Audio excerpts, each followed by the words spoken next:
Karen, en primer lugar, de todas las ramas del periodismo, ¿por qué elegiste la de periodista en conflictos? En realidad yo creo que es una conjunción de cosas que a mí me interesaban y me interesan como ser humano.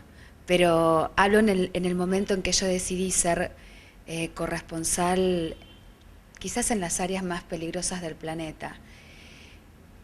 Y justamente en las áreas más peligrosas del planeta es donde la gente más sufre.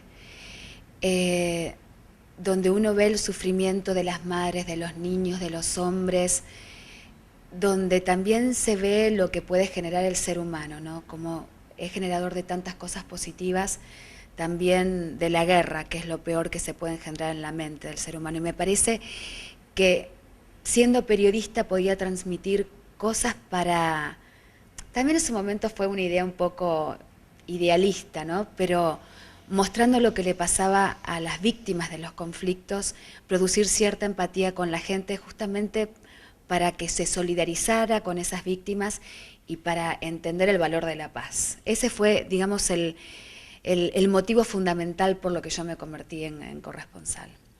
Esta rama que vos cubrís, que es justamente cubrir conflictos, no se hace de un día para el otro. ¿Cómo fue el proceso para poder llegar a estar cubriendo estos acontecimientos tan importantes mundiales? Esto yo lo decidí en el año 99, pero de todas maneras anteriormente me gustaba por un lado mucho el tema de la política internacional y de ayuda humanitaria. Hasta que en algún momento se conjugaron ambas cosas y dije, bueno, sí, voy a ir a cubrir un conflicto, gané una beca para ir a estudiar y mi primer conflicto fue el conflicto árabe-israelí. Fue cuando se produjo la segunda intifada en el año 2000. La primera prueba de fuego fue entrevistar a Arafat en, en Belén. Recuerdo porque era el 25 de diciembre, era del año 2000 cuando se cumplía el año del jubileo. Y fue la primera experiencia y fue muy fuerte. Pero el tema de ser un corresponsal en zonas de conflicto, corresponsal de guerra, como se le dice comúnmente, es un término internacional, conlleva mucha preparación, ¿no? Tener un background en cuanto a estudiar de qué se trata el país donde uno va, y no solamente desde aspectos políticos o sociales, sino religiosos, culturales. Uno tiene que tener en cuenta que uno es un visitante, tener un respeto fundamental por el otro ser humano y la forma de trabajar que se va aprendiendo, digamos como todas las cosas. Todo se va aprendiendo, porque todos los conflictos son diferentes. Pero yo creo que el pilar fundamental es el respeto hacia el otro como ser humano y, por supuesto, esto en el marco de la ética profesional, ¿no? Que implica muchísimas cosas. ¿Qué otros conflictos cubriste? Después de la segunda intifada, decidí inmiscuirme en un conflicto que está muy cercano a nosotros, como es el conflicto colombiano. En ese momento se estaba llevando a cabo el proceso de paz, en el año 2000, 2001 y 2002, y pensé, es un conflicto que es tan cercano a nosotros, con 3 millones de desplazados, más de 40 años de una guerra fratricida, y la verdad que en Latinoamérica, o por lo menos nosotros desde Argentina, no le prestamos la suficiente atención, más allá de los últimos acontecimientos que sucedieron con el intercambio, no es un intercambio, sino con la entrega de rehenes por parte de las FARC. Y ahí tuve la posibilidad de entrevistar a las FARC en Los Pozos, estuve con la SAUCE, con los paramilitares, cubriendo todas las instancias del Plan Colombia, estuve con los campesinos en el Putumayo, con toda una temática humana también muy fuerte, de la que poco se habla, por el tema de las fumigaciones a los cultivos de coca. Se utiliza una sustancia que se llama glifosato, lo que está produciendo muertes en la población campesina e indígena. Y la verdad que eso me acercó mucho más a nuestras vivencias, ¿no? como continente. Después de cubrir Colombia, estuve en Perú haciendo toda una investigación con respecto a Sendero Luminoso, venía de cubrir el tema de las FARC y quería ver cuáles eran las relaciones. En ese momento se hablaban de relaciones entre FARC y Sendero Luminoso. Después estuve en Chipre, en lo que es el post-conflicto entre la guerra entre Grecia y Turquía, después también de 40 años, que hay una misión de operaciones de paz de Naciones Unidas. Y a partir de 2004 hasta ahora, que voy a realizar el 8º viaje a Irak, estoy cubriendo la guerra, o mejor dicho, el conflicto en Irak. Y es interesante también buscar los términos, ¿no? Porque esto fue una invasión y lo que está sufriendo Irak es una ocupación, y todo el conflicto que se produce es a partir de esta ocupación.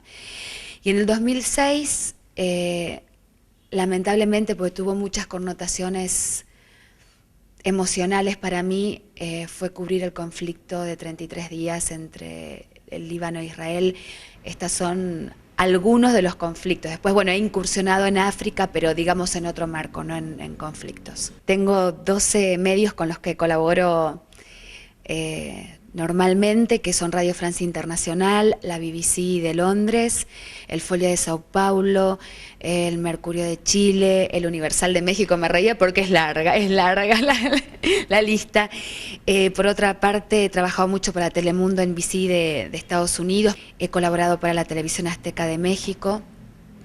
Pero bueno, para simplificarlo, todo esto se puede escuchar, ver y leer por internet. Pero bueno, estos son los medios que me han acompañado durante todos estos años. Notamos que no hay ningún medio argentino. No, en algún momento colaboré para la agencia de noticias Telam y he hecho algunas colaboraciones para Perfil y en una oportunidad para La Nación, pero creo que hay algunos temas que por el contexto que se está viviendo no hay un gran interés por conocer lo que pasa profundamente en Medio Oriente o en el Golfo, porque creo que se tiene en algunos casos la miopía de pensar que eso no va a repercutir estando tan lejos, y realmente lo que pasa en cualquier lugar del mundo va a repercutir globalmente, desde lo económico, que puede ser lo más visible o lo más cercano a la gente, o desde las consecuencias humanitarias, ¿no? Pero bueno, esas son las circunstancias por el momento, pero afortunadamente estoy trabajando y he trabajado y espero seguir trabajando para estos medios que realmente son considerados los más importantes del mundo. Sos una periodista freelance, y freelance sin el despectivo que siempre se le menciona, por lo general, independiente. ¿Cómo es tu manera de trabajo? ¿Estas agencias o medios te contratan? ¿Vos les presentás un proyecto y cubrís el conflicto? Bueno, hay diferentes, se pueden dar en diferentes circunstancias, que yo les presente un proyecto o que ellos me llamen ante un acontecimiento.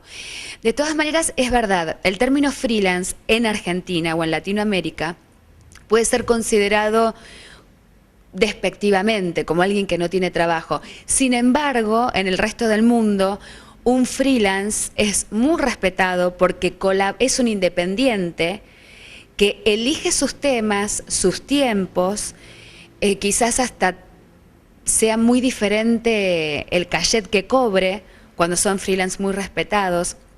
Y aparte uno tiene la posibilidad de elegir para el medio que trabaja, lo cual te permite una independencia en cuanto a lo que uno dice y también el manejo de los tiempos. Entonces, como te hablaba antes de lo que significa corresponsal de guerra en Latinoamérica, me parece que es un término que está muy vapuleado, muy manoseado, porque cualquier persona puede estar un tiempo muy corto en un conflicto, se autodenomina corresponsal de guerra, o los medios lo denominan corresponsal de guerra. El tema del freelance también es muy respetado en el exterior, en Estados Unidos o en Europa, y aquí hay como otra concepción cultural, ¿no? Y a mí me parece que es fantástico ser freelance.